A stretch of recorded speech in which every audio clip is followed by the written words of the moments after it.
You ask Tiger to solve. This deals with linear equations with one unknown. The final result is x equals -1/2. Let's solve it step by step. Group all x terms on the left side of the equation. Subtract 4x from both sides. Group like terms. Simplify the arithmetic.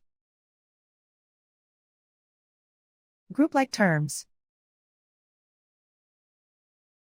Simplify the arithmetic. Group all constants on the right side of the equation. Subtract 1 from both sides. Simplify the arithmetic.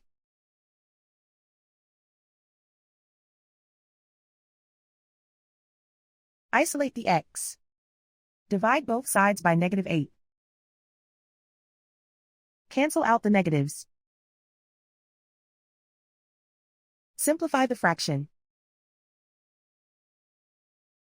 Move the negative sign from the denominator to the numerator.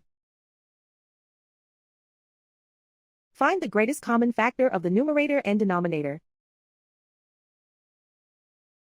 Factor out and cancel the greatest common factor. And so the final result is x equals -1/2.